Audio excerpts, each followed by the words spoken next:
Chennai central ரயில் நிலையத்திற்கு எம்ஜிஆரின் பெயரை சூட்டி வெளியிடப்பட்ட அறிவிப்பை திரும்ப பெற கோரி தற்போது திமுக சார்பில் மனு அளிக்கப்பட்டிருக்கிறது. தமிழக தலைமை தேர்தல் அதிகாரியிடம் திமுக வழக்கறிஞர் துரைசாமி மனு அளித்திருக்கிறார். தேர்தல் நடத்தை விதிமுறைகளை மீறி இது அரசிதழில் வெளியிடப்பட்டுள்ளதாகவும் புகார் அளிக்கப்பட்டிருக்கிறது. பிரதமர் நரேந்திர மோடி அவர்கள் தமிழகத்தில் பிரச்சாரம் மேற்கொள்ளும் போது சென்னை சென்ட்ரல் ரயில் நிலையத்தினுடைய பெயரை புரட்சி தலைவர் எம்ஜிஆர் சென்ட்ரல் ரயில் நிலையம் என்று பெயர் மாற்றப்படும் என்று அறிவித்திருந்தார். அதன் அடிப்படையில் தற்போது அதற்கான அறிவிப்பை அனுமதியை தடையில்லா சான்றை மத்திய உள்துறை அமைச்சகம் அளித்திருப்பதாகவும், எனவே சென்ட்ரல் ரயில் நிலையம் இனி புரட்சி தலைவர் எம்ஜிஆர் ரயில் நிலையம் என்று பெயர் மாற்றம் செய்யப்படும் என்றும் அரசிதழில் தமிழக அரசு அறிவித்திருந்தது. இந்நிலையில் தேர்தல் நடத்தை விதிமுறைகள் அமலில் இருப்பதால் இந்த உத்தரவை திரும்பப் பெற வேண்டும் என்று தற்போது வழக்கறிஞர் துரைசாமி மனு அளித்திருக்கிறார். தொடர்பான கூடுதல் விவரங்களை தருகிறார் நம்முடைய உயர்நீதிமன்ற செய்தியாளர் மதன். நீங்க தொடரலாம்.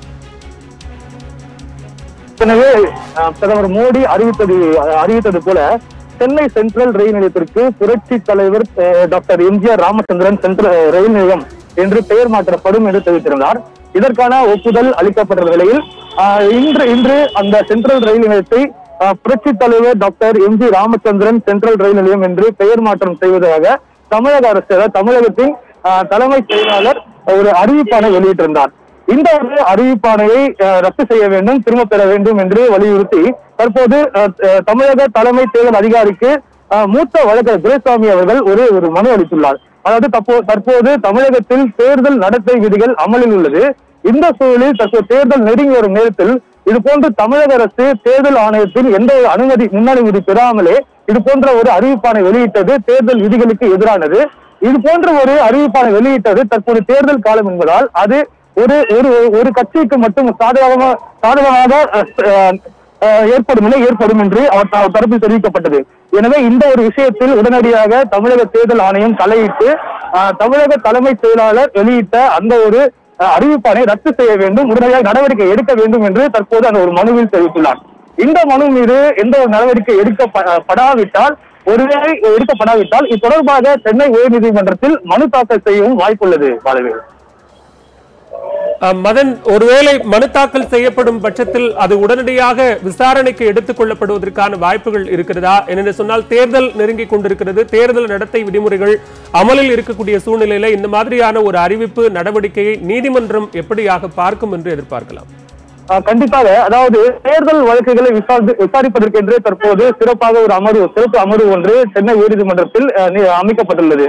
அதாவது இது போன்ற தேர்தல் தொடர்பான வழக்குகள் ஏற்கனவே சென்னை உயர்நீதிமன்ற மதுரை கிளையில் தொடரப்பட்ட தேர்தல் வழக்குகள் கூட அங்கிருந்து முழுவதுமாக சென்னை உயர்நீதிமன்றத்திற்கு நீதிபதி மணிக்குமார் அடங்கிய அமர்வில் மாற்றப்பட்டது.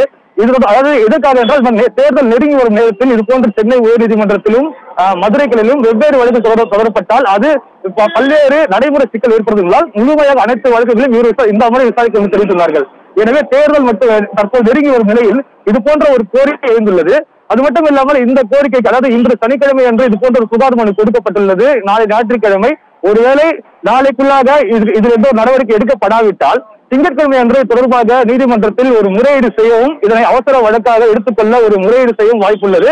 அந்த முறையீடை ஏற்றுக்கொண்டால் உடனடியாக மனு தாக்கல் செய்யும் பட்சத்தில் அந்த வழக்கை விசாரணைக்கு எடுத்துக்கொண்டு இதற்கான தகுந்த உத்தரவு பிறப்பிக்கலாம் என்று எதிர்பார்க்கலாம். பாலவேல் மதன், மிக முக்கியமாக தற்போது மத்திய உள்துறை அமைச்சகம் இதற்கான ஒரு தடையில்லா ஆணையை வழங்கி இருப்பதாக தமிழக அரசு வெளியிடப்பட்டிருக்கக்கூடிய அந்த அரசாணையில் குறிப்பிடப்பட்டிருக்கிறது. எனவே மத்திய அரசிடம் இது தொடர்பான விளக்கம் கேட்கப்பட வேண்டும்.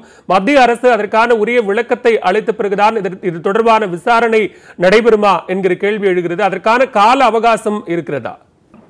அதாவது இந்த வழக்கை பிறகு தேர்தல் வழக்காக கருத்தில் எடுத்துக்கொள்ள முடியும். அதாவது தேர்தல் நெருங்கிய நேரத்தில் இது போன்ற ஒரு தேர்தல் நடத்தை விதிகள் அமலில் இருக்கும் போது சென்ட்ரல் ரயில் நிலையத்திற்கு டாக்டர் புரட்சி தலைவர் எம்ஜிஆர் அவருடைய பெயரை வைத்தது தேர்தல் நடத்தை விதிகளுக்கு எதிரானது. இந்த விஷயத்தை பொறுத்த வரைக்கும் இது தொடர்பாக முடிவெடுக்க வேண்டியது தேர்தல் ஆணையம் மட்டுமே. எனவே இது தொடர்பாக மத்திய அரசு இது ஒப்புதல் வழங்கியிருந்தாலும் இந்த நேரத்தில், அதாவது தேர்தல் நெருங்கி வரும் நேரத்தில் இதற்கான ஒரு அறிவிப்பானை வெளியிட்டது என்பது தேர்தல் நடத்தை விதிக்கு எதிரானது. எனவே இந்த விஷயத்தில் தேர்தல் ஆணையம் என்ன கூறுகிறதோ அதை பொறுத்து உடனடியாக ஒரு உத்தரவு பிறப்பிக்கப்படலாம் என்று எதிர்பார்க்கலாம். பாலவேல் நன்றி மதன், உங்களுடைய விரிவான தகவல்களுக்கு நன்றி. தேர்தல் நடத்தை விதிமுறைகள் மீறி தற்போது தமிழக அரசிதழில் சென்ட்ரல் ரயில் நிலையத்திற்கு எம்ஜிஆர் பெயரை சூட்டுவது தொடர்பான அறிவிப்பை வெளியிட்டிருப்பதாக மூத்த வழக்கறிஞர் துரைசாமி சென்னை உயர்நீதிமன்றத்தில் மனு தாக்கல் செய்திருக்கிறார். அது விரைவில் விசாரணைக்கு வரப்படும் என்று எதிர்பார்க்கப்படுகிறது. தொடர்பான விரிவான தகவல்களை நம்முடைய நீதிமன்ற செய்தியாளர் மதன் தர கேட்டோம்.